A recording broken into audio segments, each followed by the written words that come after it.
Boop, record. So let's get it started. So first of all, hello. Here we are, and welcome to How to Petition with Politics, Mom. That's me. There we go. So today's agenda is this. I'm going to tell you a little bit about me. We're going to talk about why petitions are important. We're going to talk about integrating petitions into your larger campaign plan. How to sign a petition, what the rules are, mistakes to watch out for, and then questions. So if you do have any questions throughout, if you could hold them till the end, that'd be awesome, because I may in fact answer your question during the course of the training. Okay, so hey, that's me. I am in addition to, I'm Jillian Kratzer. If we don't know each other, I'm pretty sure I know all of you. But I'm Jillian Kratzer. I'm the chair of the Blair County Democrats, the North Central Caucus of the Pennsylvania Dems, and the Rural Caucus of the PA Dems. I have a master's in political management from George Washington University. I'm an internal organizer with SEIU Healthcare PA. I am an extremely niche minor internet celebrity, and I am an actual mom in real life. So I know I look fabulously young. I'm in fact the mom of a 15-year-old.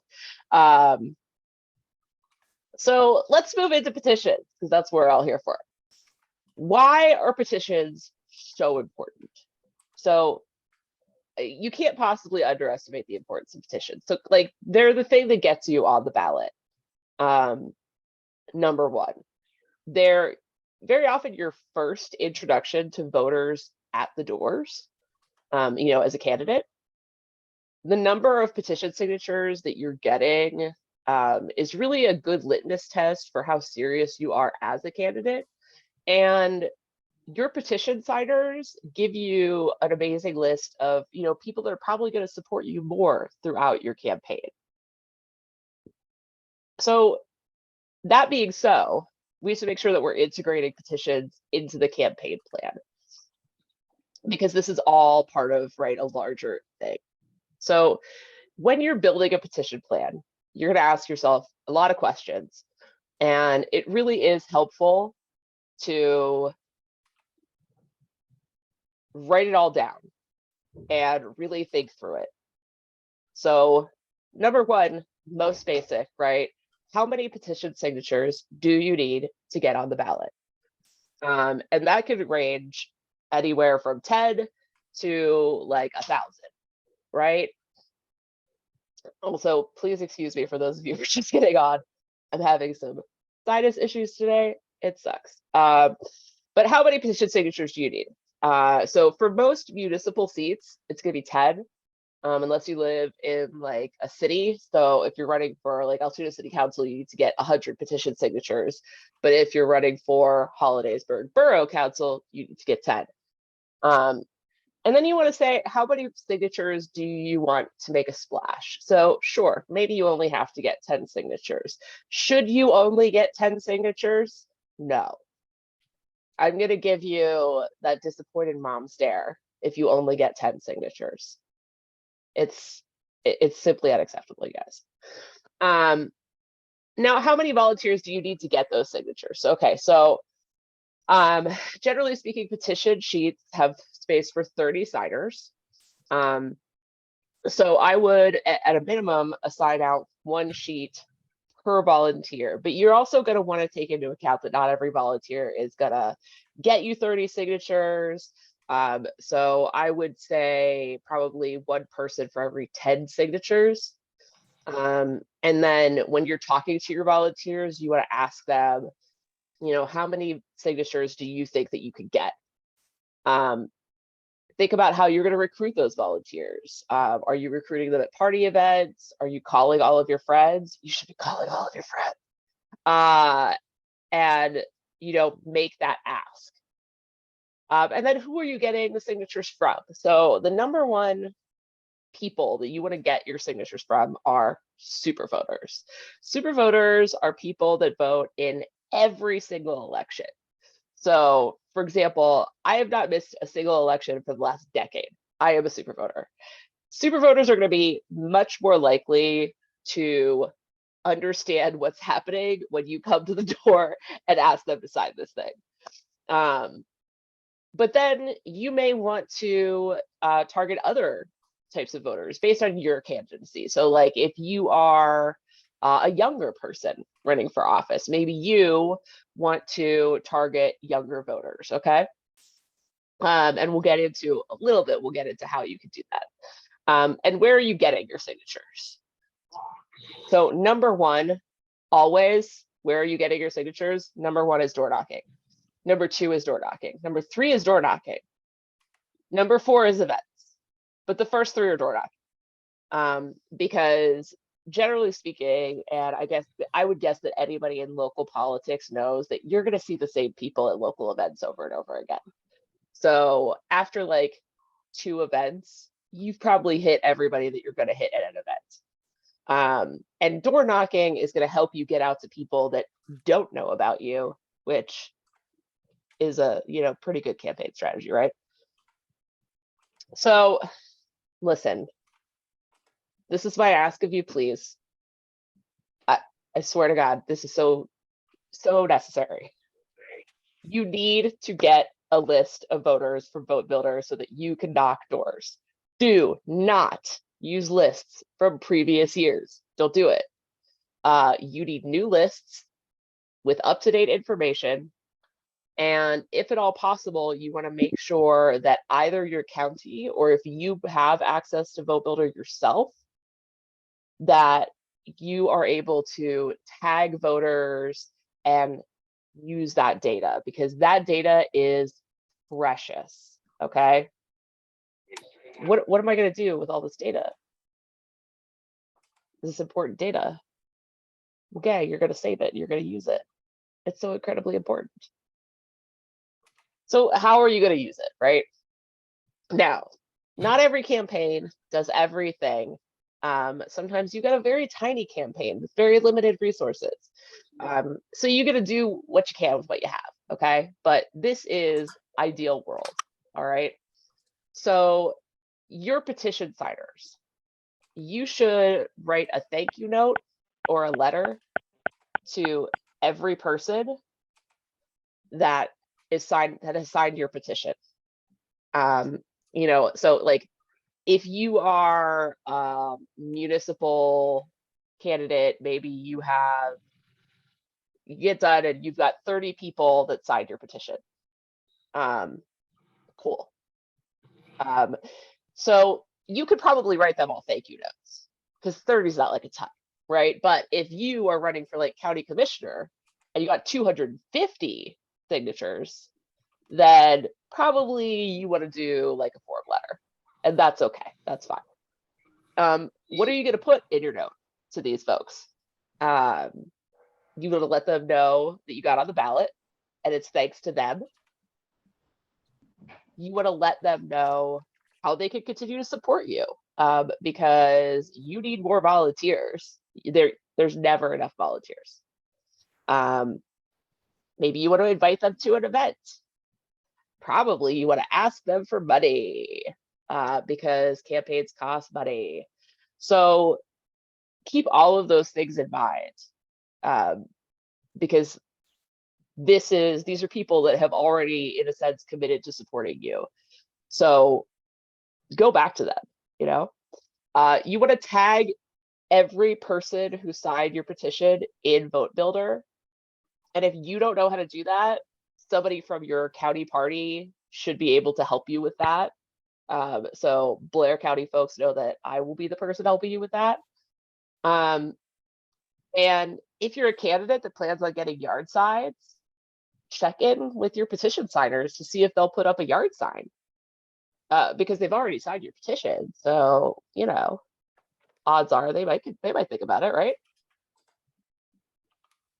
So now we're going to get into how to sign the petition.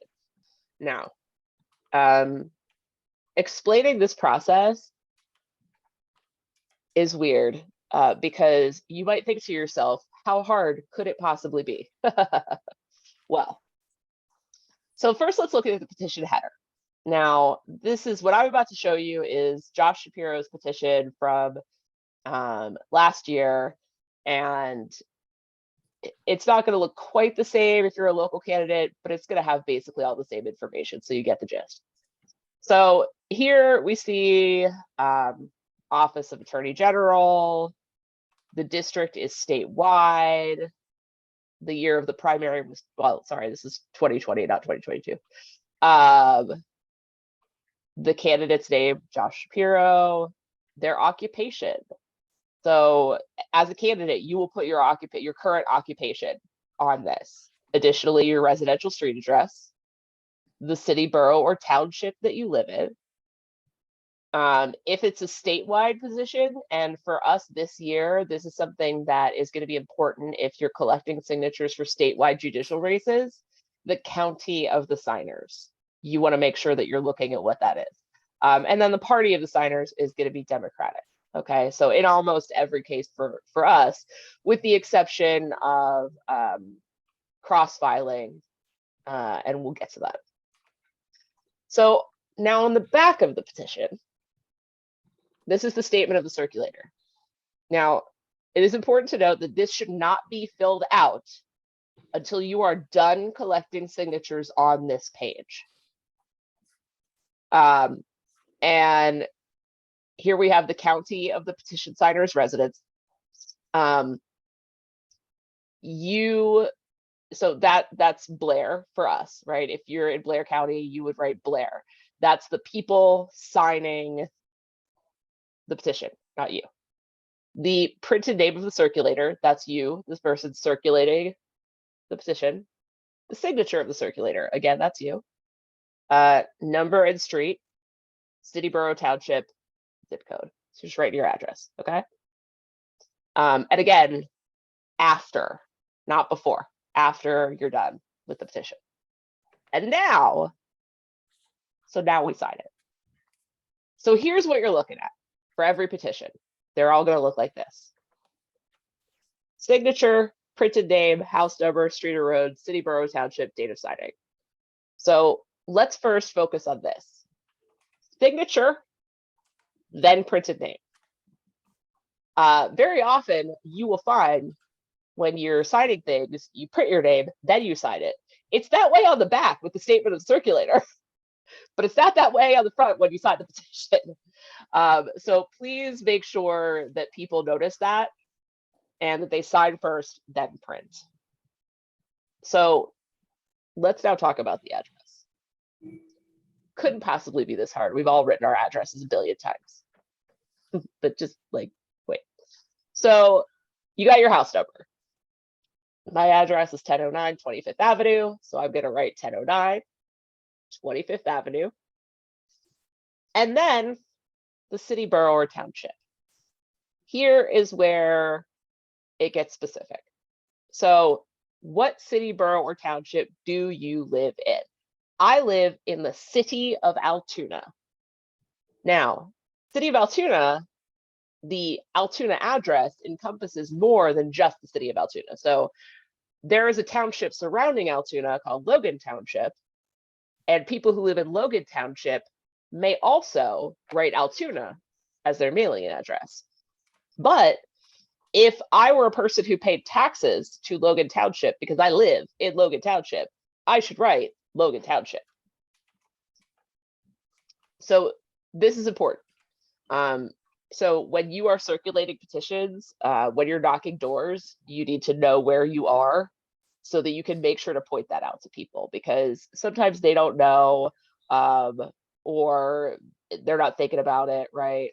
But the easiest way to say it is, to whom do you pay taxes to locally? Okay.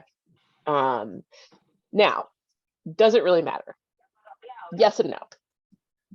So yes, the letter of the law says that you need to write the actual municipality in which you live. There's plenty of precedent. There's plenty of case law that where we're looking for the best intent of the signer. If I live in Logan Township, but I wrote Altoona because Altoona is my address, fine. They're probably going to let it through. Do you want to mess around with hoping that it's fine? You don't. So please don't. Just make sure they write the municipality they live in. Now, your voter just got done writing their address, street address, and town. What do you think they're going to want to write next? They're going to want to write their zip code. They're going to want to do it so bad. Don't let them do it. It's the date. You got to remind them that it's the date. And you should prompt them by saying today's date is, and give them the date. Because that's the next step. Now, this is sort of specific to the candidates and the campaigns in the room. So when you've gotten all of your petitions back, okay, you want to number them. You want to keep copies of your petitions. You want to carefully look at every single signature to make sure that you don't see any errors. If you have a team, they can do that, but you make sure that it is done by somebody who you trust a lot and somebody who has been trained and understands petitions really well, because this is critical. Now, for the most part, there's not like tons and tons of petition challenging at the local level. Outside of some specific areas, Philly and Allegheny, I'm looking at you. But that doesn't mean that it doesn't happen. And that doesn't mean that we shouldn't respect the process enough to do it right, okay? So now let's talk about the rules. There are so many very specific rules to getting petition signatures. And again, important to know them all, because there are a lot of reasons that signatures, and in fact, entire pages of signatures can be struck. And you just don't want to have to deal with that because you want to get on the ballot. So first and foremost, only registered Democrats can collect registered Democrat signatures, and Republicans for Republicans. Independents are obviously out because we don't do that here in Pennsylvania. Sorry, you guys have a different process. The one and only exception is magisterial district justice candidates who are cross-filing may collect signatures for either party, but they must be on separate petitions. Now, that doesn't go for everybody else who cross files, okay? So this is actually something that I had to like make sure and look up and ask people about recently, because it's just one of those tiny rules that we don't think about very often. But so like if you are a school board candidate, you need Republicans to get your Republican signatures when you're cross filing.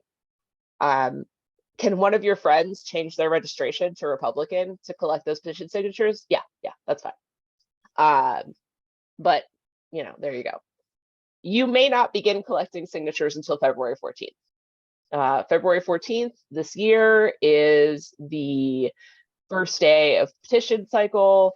The actual state election code states that petitions can start I want to say no later than 13 Tuesdays before the primary.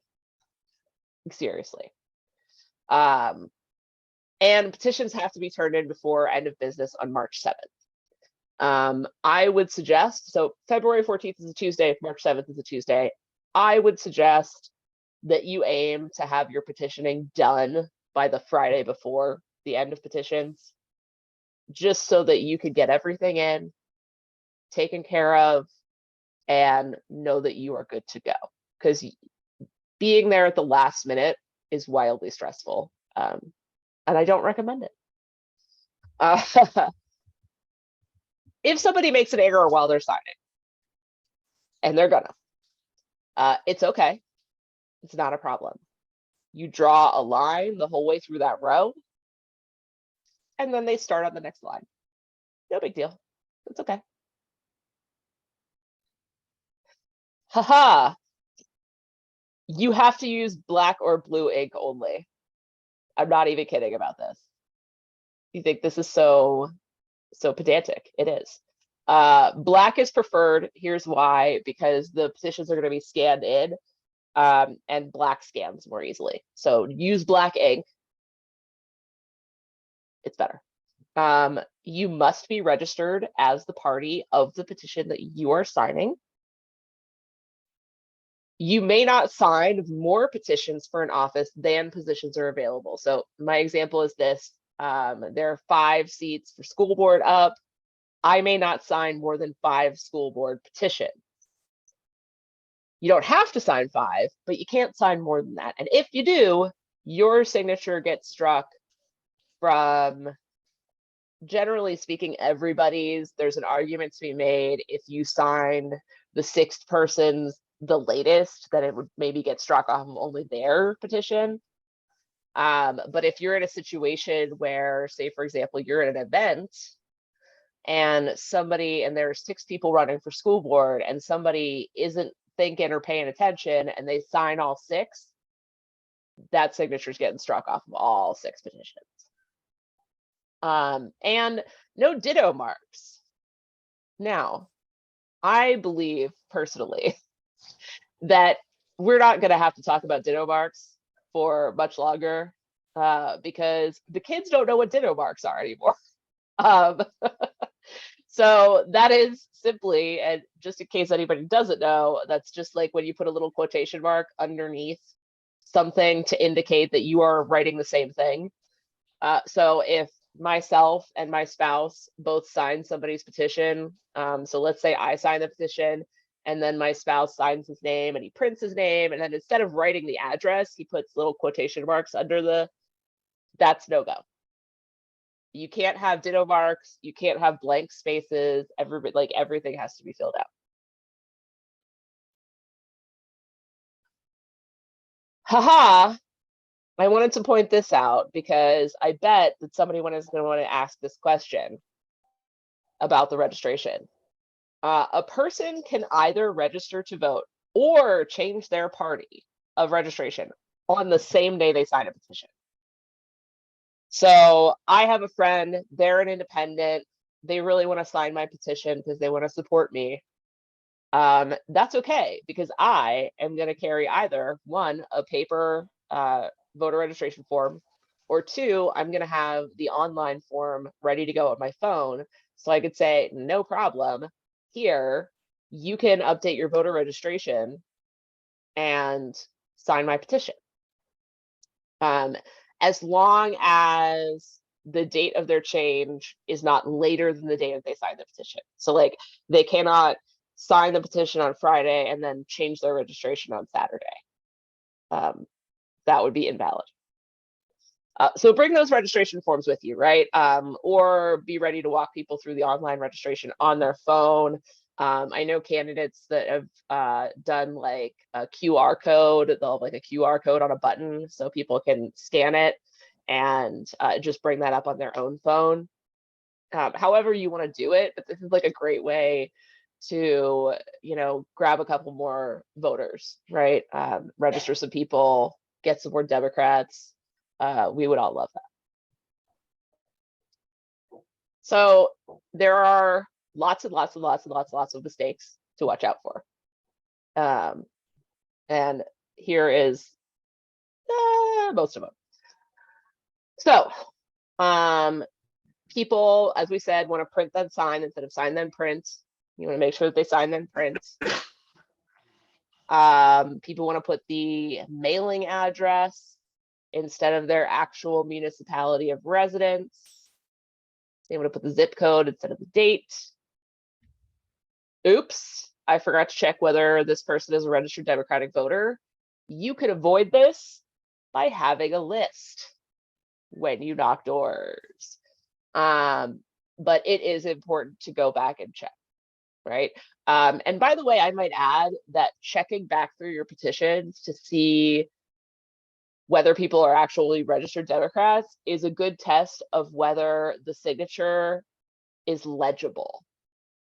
Because I mean, the signature itself maybe doesn't necessarily have to be like fully legible. You kind of want to like get a sense of what it is, but like if you can't read that printed name, it's not legible, and that signature may get struck because it's not legible. So that's a good way to kind of go back and make sure that things are legible and they're going to be okay. Oops, wrong petition.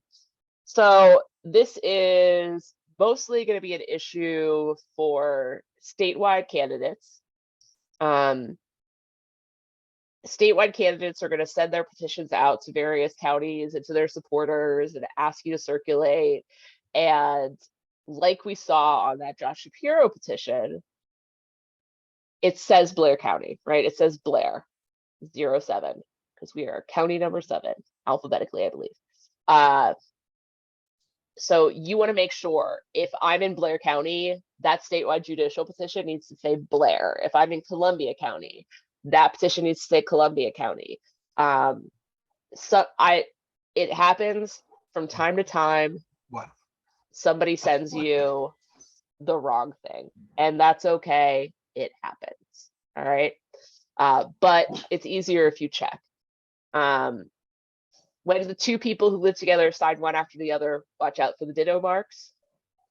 And again, mostly it's an older demographic that you're going to have that issue with, but watch nevertheless.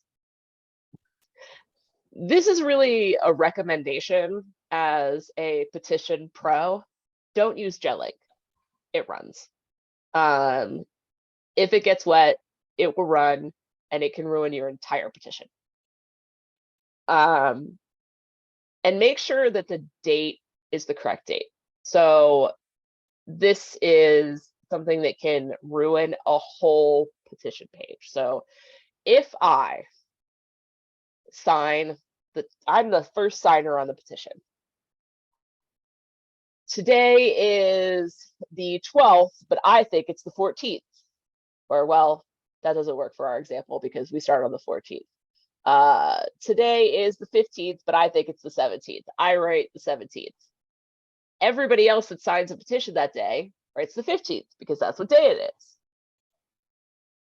You can't have a later date before an earlier date. So every date under that could be struck. It's bad news. You don't want it. You want the dates to go in order. You can have different dates on the same page. They just have to go, in numerical order. How are you going to avoid all these mistakes?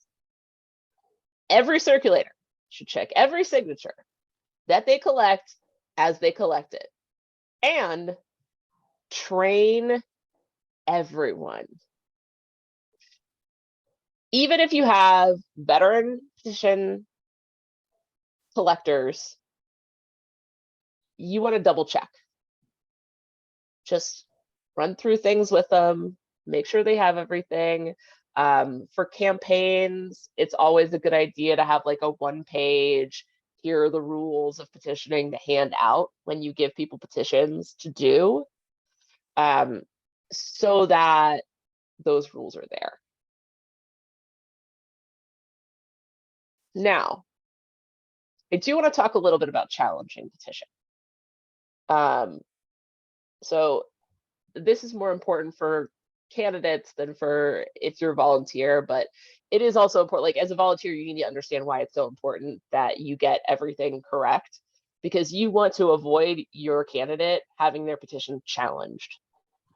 So number one, at the end of the petition period, request, if I'm running for school board, I'm requesting every school board candidate's petitions, all of them, both parties, whether I plan to challenge or not, by the way. Because maybe I win the primary and somebody gets knocked out, their petition signers could be my supporters now. So you want to see it, right? And maybe they screwed up and maybe you want to challenge their petition, right? Because frankly, the easiest way to win a primary is to not have opponents. That's just how it is. You can only challenge a petition within your own party. So if you want to challenge a Republican's petition, you have to get a Republican to make the challenge. I would not, as a Democrat, I don't have standing to challenge a Republican petition because there is no damage to me if a Republican gets on the ballot inappropriately. If you see significant issues with a Republican petition and you really, really want to, and you have a friend who's a Republican, you can have them challenge it for you. Don't feel bad about challenging petitions. Seriously, don't. If everybody's doing their job, right? If everybody has done everything they need to do to get their signatures properly, you have nothing to worry about. If you're looking at somebody else's petition and you can see very clearly that multiple signatures and multiple lines are written in the same hand, that person does not deserve to be in office. These rules are there for a reason, and they're important. And frankly, if somebody is willing to allow for forged signatures go through other petitions, I cannot trust them. So this is a serious process. We should take it seriously, and we shouldn't feel bad about challenging when somebody has screwed it up. So I'm now going to stop sharing my screen so that I can look at all of your lovely names and some of your faces. And I'm going to open up, and what are your questions? So it just, I don't know if I'm going to get a flood of questions or not. So if you could just raise your virtual Dana. I'm coming. Hi. There you are. I had a question about the tagging in Vote Builder. How do you recommend doing that? Do you recommend doing tags by the race, by the year? Like what's your recommendation for doing tags? Generally speaking, I like for the county, I'll do like petition 23, like a general tag. And then I would probably also have a tag for each candidate so that we can pull a list specifically for them. Okay. Thank you. Genevieve. Hey, Jillian. So when I talked to our elections official, she said that we would get fresh street sheets. So, because when you were saying about the Vote Builder versus using old, like how, what do you think about that? So I'm not, she may be talking about like the voter file from the county. Maybe. And I would definitely, I mean, if you have access to Vote Builder, you just shouldn't use that. Okay. But yeah, she may be talking about like pulling a turf from ban. It depends. But yeah, I would highly recommend using Vote Builder. Okay. I think I have it, but I guess I got to find that out. And I can always help you out with that. You could absolutely feel free to reach out, and I'm happy to help. Okay. Rick. Hey, one little tidbit that I picked up from Mitch Cates, our good friend Mitch Cates, regarding the date issue on the signing petitions. That is probably the easiest thing to be caught if somebody goes challenging or questioning petitions. This is what Mitch recommended. I don't know if you can read that. Yeah, doing a little post-it note is such a good idea. I know a lot of people that'll do that. Just like put a post-it note. Ballot. Yep, and every day just rip it off and put the next date on. That's one way to avoid that. Yeah, absolutely. Other questions? Laura Burke. If you are using minivan, do people get tagged automatically, or do you still have to go back in and tag? If you're using minivan and you do a script, so this is something that you kind of have to do on the back end, and it's worth taking the time to do. and I can absolutely do a whole separate training on it, but you want to build both a campaign and a script in Vote Builder and make it a minivan campaign, and then attach that to your voter list so that when you pull up your listed minivan, all that information is there. So when you go to somebody's door, you can then mark them in minivan as somebody who signed a petition. And then, yes, that gets migrated. That can be migrated into Vote Builder so that you don't have to like double up the data entry. Dana. Could you do a training on script writing? And Yes, absolutely. I had another question, but it flew out my brain. I'm sorry. That's okay. Whenever you think of it. Does anybody else have questions? Devin. I was going to say I second the minivan training, and the question I had was, so do you think, based on what you said earlier, do you think a good rule of thumb is to try and base it off of where they pay taxes to when they're signing? So like if they're having trouble, you're like, well, what municipality do you pay to, for your taxes? Okay, all right. Yeah. I thought I had another question, but and then like two Democratic voters in the same household, like you can still get each one of them regardless if they live in the same house. Doesn't matter. Oh yeah. Okay. It's individual voter. Yeah. All right, sick. Do we have any other questions? Oh, Rolanda. Yeah, something I run into a lot here in Union County is people wanting to abbreviate their municipality. Yeah. EB1, East Buffalo 1, and the state is not going to like that. Now, That is correct. I don't know if the county would let that slide. So that falls into this best intent idea. So if, for example, some people abbreviate Hollidaysburg HBG, which is funny because it's also how you would abbreviate Harrisburg. And I've seen it go through, like, and again, we don't recommend it, right? But yeah, I think when you're having somebody sign, to like just make sure to prompt them in advance, like, hey, make sure that you write the whole thing. Yeah.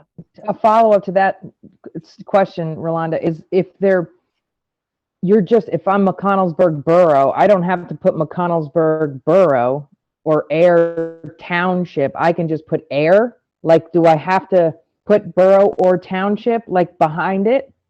Because that would be an abbreviation I could see people doing, like TW. It whatever. depends. So I would like, you could put the township abbreviation, like you could write TWP instead of township, that's fine. Or BORO instead of like the whole word borough. But like, for example, in Blair County, we have Tyrone Borough and Tyrone Township. So I want them to write township or borough. Dana, and then Lavender. For things like school board where they cross file, can we use Vote Builder, or should we use Vote Builder to pull a list for a Democrat candidate that's cross-filing as a Republican, or should we send them to the election office to get that information? No, you can pull a list for them for a Democratic candidate. Absolutely. Yeah. Now, if a Republican comes and asks you for it, you can tell them to kick rocks. Oh, I was going to say they can kick rocks. Yeah, they could absolutely not have that. But yes, Democrat, absolutely. Lavender.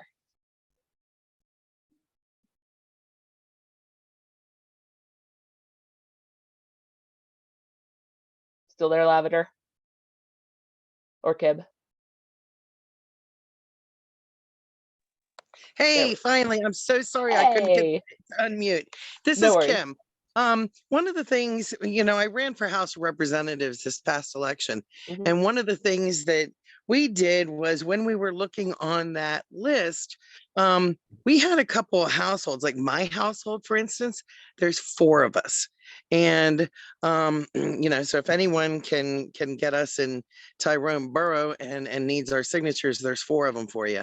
But we actually found quite a few households just by looking at the list where there are most was 6 people in one household. That was Hollidaysburg. And we ran into several households with 4. So if you get them at the right time, you're getting a lot of signatures at once. Just thought I'd share that wealth of information.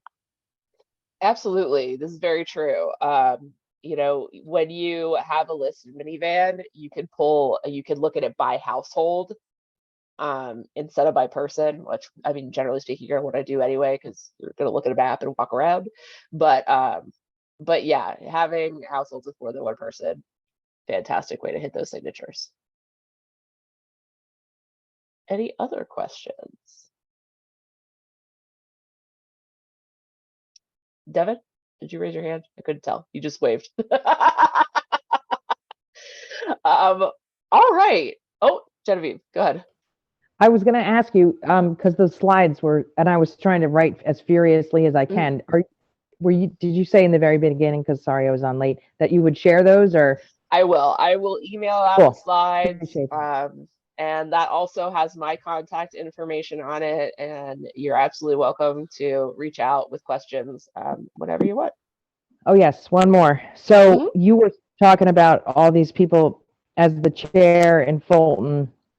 I'm getting, they're judges, I guess. And they're saying, you know, thank you for your support. Can you get 39 signatures, whatever, in your county or that kind of thing? I didn't get to go to the state meeting, so I don't know, like, what is my obligation for that? Like, I mean, are they doing that to every chair or state committee member? Is there duplication, or is it just me? Yeah, so no, absolutely. So that is going to happen with everybody. And so I would say this, there are endorsed candidates from PA Dems. You want to look at your bylaws and see what your bylaws say about endorsed candidates. Generally speaking, most counties are absolutely free to support whoever they want. So for me, I pretty much in all cases will take petitions and like make sure to let all of my people know about all the candidates and say, like, you know, you can circulate for whomever you choose. Who do you want to circulate for? And we do our best to get the signatures. Like sometimes you can get them and sometimes you can't. Such is life. Dana. Yeah. Regarding the slides, is it okay if I share these with my county committee? Yeah, absolutely. Training and give you credit for? Absolutely. Awesome. I'm Molly. Any questions? Sorry. Oh, you're fine. Laura. Sorry, I thought of another one. Does the rule on circulate, so you can only sign the same number as there are positions on the ballot, but can you circulate for more as long as you don't sign, or are you also limited in how many you can circulate? Good question. You can only circulate for the number of positions that there are on the ballot. So there will be choices to be made. All right. Last call for questions. I just want to say thank you. Oh, you're welcome.